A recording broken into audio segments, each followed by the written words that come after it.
Greetings and peace. I hope you and yours are doing well today, wherever you might be watching this from.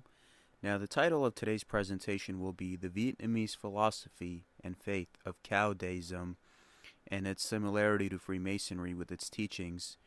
This is a very forgotten faith and overlooked.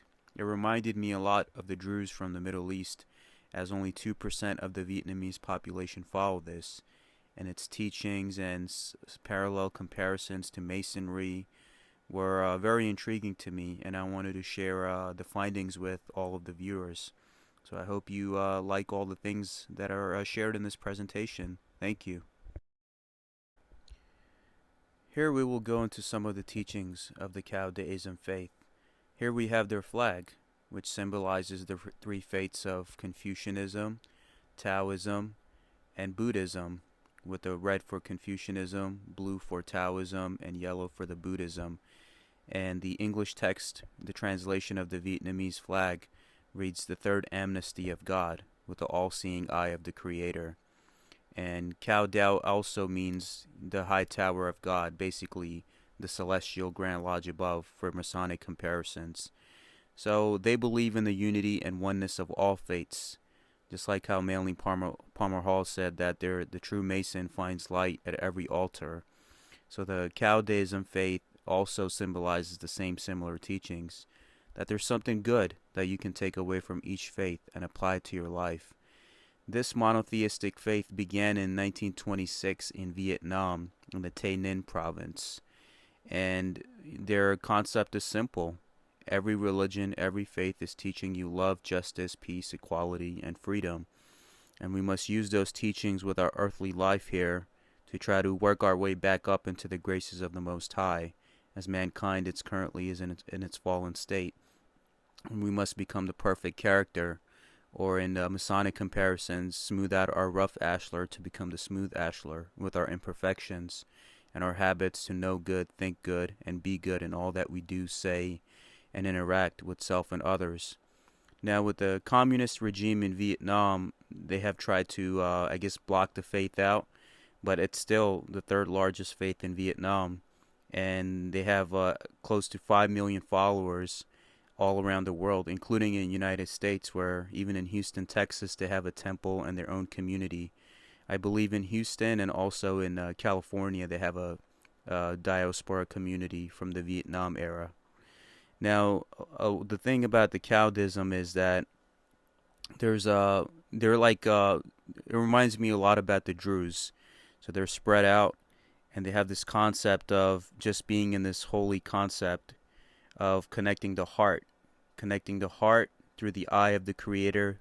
They refer to it as a supreme being as well, just like how the Freemasons do. And that's the main thing about him, is the perfection of character and to promote world peace and to promote the virtues of Confucianism, Taoism, Hinduism, Buddhism, of reincarnation, karma, and even some characters that they believe in, non-religious figures like Julius Caesar, Joan of Arc. So anywhere where they can find truth from, they will apply it to their teachings. It's like a Sufi sheikh told me one time, as I follow Sufism also besides Freemasonry. He said that anything that helps you become a better person or teaches you any kind of knowledge, then that's that path for you. And mankind is in a situation where we're ready to condemn each other to hell because we don't take the time to understand each other, not knowing that everything is teaching you the same thing, to be better and to get closer to the Creator. And that same concept or principle of love, justice, and harmony. So we could use that in today's time, and that's the thing about this faith, that they also adhere to strict principles of Buddhism, which are followed in other faiths as well. To do not kill, do not steal, do not commit sexual misconduct, do not intoxicate, do not lie, and all those things about humanity, obligation, civility, reliability, being a charitable person. All of those things are applied. Now, even the Cao Dai, they are basically symbolized with their white clothing, which symbolizes purity, such as you have the lambskin apron of a master mason, which symbolizes his innocence and brotherhood. So they also, represent the same. And their colors are red, blue, and yellow, which symbolizes the priesthood, then different aspects of the, I guess, the hierarchy. So this you could say they take from Roman Catholicism, or like other faiths, to try to distinguish with the colors or different color hats, such as in the Scottish Rite, you have those that, depending on their rank, wear different color hats. So this is a similarity that I found. And they also take time to read their sacred text, do charity, become better people, pray to the Supreme Being in whatever way that they feel connected to, and also to represent civility and purity in a world where it's needed. Here we see one of the art depictions of the Caodaism faith from Vietnam. As you see here, they have the Buddha depicted, they have Confucius depicted, they have Lao Tzu from Taoism depicted, they have Jesus depicted from Christianity. Why? Because they believe that all of these faiths and all of these physical avatars that came to teach humanity were all part of that one light of the Supreme Being that came in these different forms to guide humanity in these different times. And there's truth in all of it, and all of it should be applied to your life in terms of the teaching aspects and knowing, in terms of your knowledge of self-improvement and leaving this world in a better place than we found it. And that's what I tell people too, is the world and the privileges and the rights that we have today, we inherited that from those who fought, sweat, cried for, and bled for, such as having all the basic concepts of goodness that we have today, the access to education, access to good home, access to food, having electric and plumbing in our homes, having transportation. If you go back 100 years ago, how much struggle and hard work did those people have to do to make those infrastructures to make sure that we could enjoy that today? So the same applies to us, to our current generation today. We must not leave this world in a worse condition than we found it. Just like how the Greeks, when they found Athens, they had said, if we were ever to leave Athens, we would leave it the same way, in the same condition that we found it in. So we have that responsibility too in our lives, to make sure that whatever we found, put it in a better condition or leave it the same way that you found it. And that's what the Caodaism faith is teaching us, is that there's a little bit of truth in each of these paths applied to your life so you can become one with the Supreme Being. And ultimately, in order for you to ascend from this realm to the higher realms, which we refer to as the Grand Lodge above. Here we see the Cao Dai Temple in Vietnam, one of the main temples that they have there. And as you can see with the structure of the temple, it's Masonic in nature, with the pillars and even the name Cao Dai, which symbolizes the house of God, or the Grand Lodge above. So this is basically their Grand Lodge, with the architecture and the pillars and the archway in the middle, and all that symbolizes with the all-seeing eye of the Creator that's depicted on the flag right above in the middle.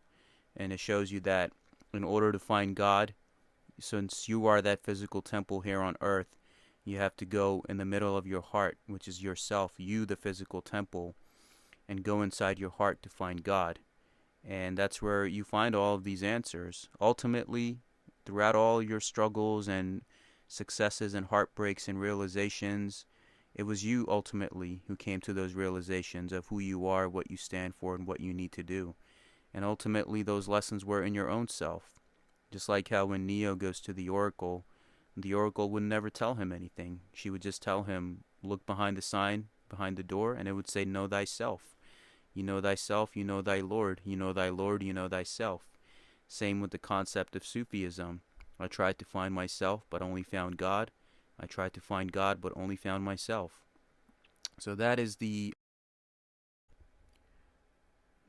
ultimate reality, as continuing from the previous slide, is that idea of religious syncretism, that every faith is teaching you the same thing, and that concept of going to the mountaintop, or the capstone of the back of the dollar bill with the pyramid, and on top the light of the grand architect of the universe. One can take path A, one can take path B, C, or D, but ultimately it's all taking you to the same mountaintop. And every faith It's teaching you the same conducts of being a good person, to not hurt anybody, to always do the right thing. So all of these religions are a code of conduct to help you become a better person and to maintain law and order in society. And that's the concept of the true Mason finding light at every altar without any prejudice. And same thing you see on a Masonic altar. You will have all of the holy books displayed, the volume of the sacred laws, because all are regarded as one. And that's the beauty of this path. In even Hinduism, Krishna says that no matter what path you follow, ultimately it leads back to me.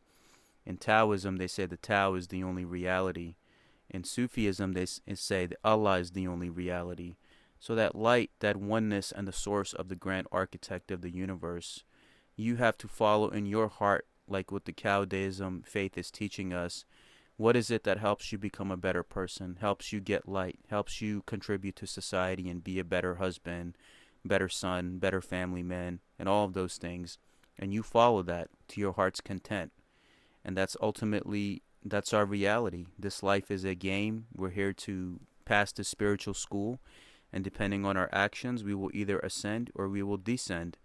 But ultimately, as a collective, we need to be better in these times of great divide, where people are still fighting with each other over race and religion, not knowing that we haven't been good shepherds of this earth, of nature, of human population, and the animal populations are dying. There's disease, there's famine, there's poverty. What are we doing except arguing about race and religion, and whose faith is right and who's wrong, and who's condemned to hell and who's not? Who are we to decide that? And that's the reason why we're in the condition that we're in. And a lot of people can argue to be superior or be in some type of spiritual schools or wear the band-aid of spirituality, while they themselves are covered in wounds and traumas. So we need to be better than that and not fall trap into our ego, thinking that I might belong to something or I might know something that makes me better than someone else. If you go into that mentality, then ultimately you fell. You lost the game. It's about being better. And it's that concept that you will always exist in some way, such as how you have a mineral that goes to a plant, plant goes to an animal, animal goes to man, man goes to angel, angel goes back to God. So that all-seeing eye of the grand architect of the universe, we're all swirling in that creator's mind, that transcendental, genderless, loving being that has us in the palm of its hands, letting us experiencing this reality and experiencing reality through all of us combined, such as the tree, the air, the winds, the animals, the humans. It's all part of that same collective energy. So we need to be better than that and leave a better world behind for the sake of our kids and the generations after. We need to be better and leave a better world than the ones that they have inherited through the lies and the greed and the egos. That's what Freemasonry teaches, is to help humanity become a better person, help the earth, and ultimately you're helping yourself. When the people and the beings inside of the world become better, so too does the collective. Caodaism has 5 leaders, but ultimately we will focus on the main 3. And the first one being No Van Chu. So please excuse me if I'm mispronouncing that. He was born in 1878 in present-day Ho Chi Minh City in Saigon into an impoverished Mandarin family. So he comes from the Nguyen family, and at the same time he was growing up, he was very diligent, very smart, and he received a great education. He became the Secretary of Immigration Service in Saigon from a French university, and he was appointed the chief of the local district. And he loved fantasy stories, and he was also into like necromancy. He was basically into those high occult spiritual values, and it would make sense that him being one of the founders of this faith and the French connection, since France went also to Haiti and Freemasonry was established that way too in Haiti, it would make sense that there's a Masonic connection with one of its founders, and his connections to the French in some way, as he had also worked for them in the Indochina region. So that would be possible, not proven that he's a Mason, but it would be possible that there might be some kind of a connection which would regard the influence of Freemasonry on this faith. Around like 1921, he started to worship the divine eye, which is the symbol of Caodaism, and he basically practiced this faith before its official founding in 1924. And as soon after that, his time working with politics and the office of the governor, he started establishing these different groups. He was gathering a following, and was inviting friends to come and inquire about the Supreme Being and what it all means. And basically, it became a code of conduct. He ultimately died in 1933, but ultimately it was a code of conduct and a way of life that he was teaching to his people and his following in South Vietnam. Second out of the third founder is Ly Van Trung. He was born in 1875 to a shopkeeper in Cho Lun. He was very smart and very diligent growing up, and he also studied at a French university and graduated in 1893. And after his graduation, he got involved in the South Vietnam office of the governor as the local secretary, and he was helping with the public. So being charitable was in his nature since day one, and his thirst for knowledge. And he was helping him out with the public utilities and public works and markets. After that, little time went on. In early 1900s, he left that position to be a contractor to build the railways. He was successful in that too, being a part of the committee and the Senate of the Indochina movement and the geopolitics that was happening at the time. Around 1920, he started having some issues financially, and that ultimately caused his bankruptcy in 1924. And after his failure, a lot of in his businesses and finances, and I guess the way things turned out for him in life, he turned to became a religious leader. And since he had good diplomatic skills and he was a good organizer from his time being a secretary and his education in a French university in Vietnam at the time, he basically helped Ngo Van Chu, the founder we discussed, basically to convert followers and to be the PR person, which ultimately gave him the second position. And he died in 1934 in what they call the Holy See, or what we refer to, like, I guess their temple, you could say. And he was good. He was good in his diplomatic skills to gain followers, to promote the faith. And ultimately, it looks like after his failures in business, he found his calling to life, to bring people to a path which ultimately helps them. Pham Cong Tek is the third founder that we will talk about, who was born in 1893 to a family of Catholics. And he also studied at the same university, the French university in Vietnam, Chassaloup Lobot College. So you see that pattern where all three of them studied, had a French education, and they were connected to the French with the Indochina movements or the geopolitics that was happening at the time. And the English and the French are known as the original Freemasons, you could say, before it spread out over the world. So it would make sense why there would be a lot of Masonic influence in the Caodaism faith in terms of its parallel teachings and comparisons.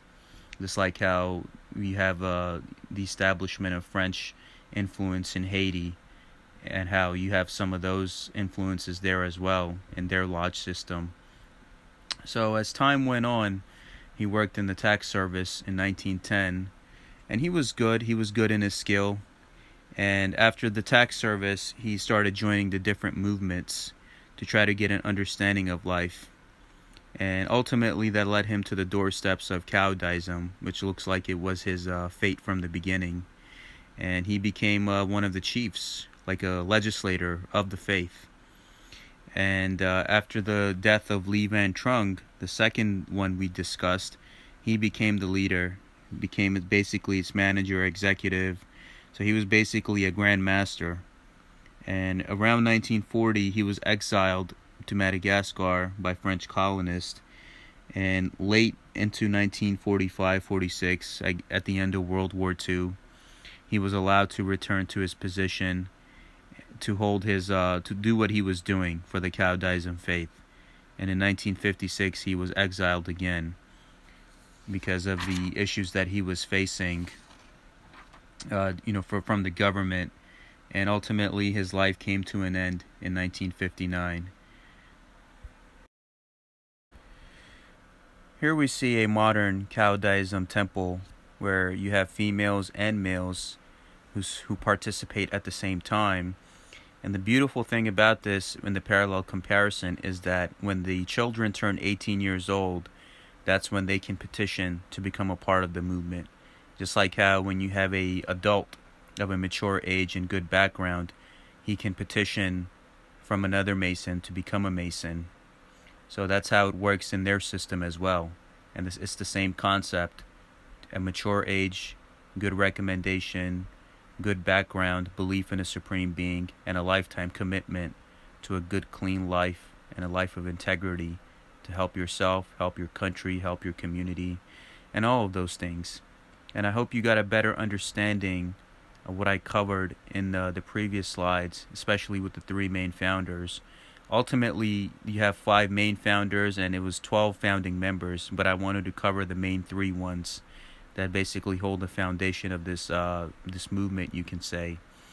And according to some of their history, around the Christmas Eve of 1925, the participants or the original group members claimed that a supreme being named Mahatat had met them and gave them that assignment to establish this new religion on the 3rd period of universal salvation, or Caodaism, you could say, as it says on the flag, the 3rd dynasty of God.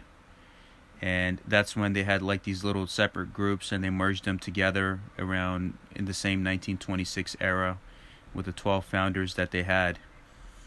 And as time went on, as their followers started getting larger, they wanted to get a place to hold a meeting. So they started petitioning members and getting signatures so they could petition to the governor of South Vietnam to approve their faith, and they could have a place to meet.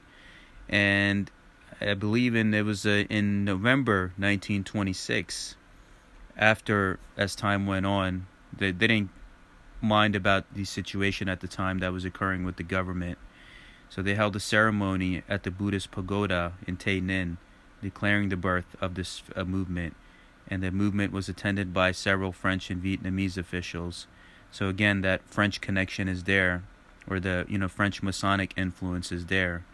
And most people misunderstand that even though this Caodaism is a religion, Freemasonry is not a religion. It's a way of life and a philosophy that ultimately helps you become better in your knowing, thinking, and doing, and you leave a better world behind. But we do see the influences of this faith influences of Freemasonry on this faith, and how it's basically all tied together, and just that core teaching that every single path is teaching you the same exact thing. So just like these different aspects and movements all have some kind of a influence, and we're all connected with each other. That's the main thing. It's all relative.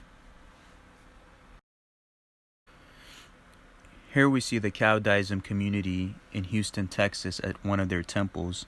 They have a temple in Houston and also in California.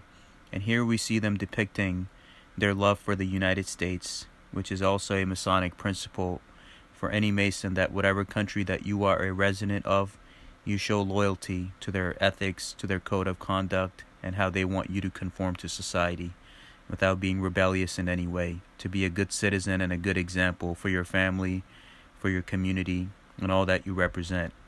And we see that here in Houston, Texas, as they celebrate community gatherings and charitable works, and ultimately promoting goodness, unity, human love, peace, and understanding of what the Supreme Being wants them to do in this life.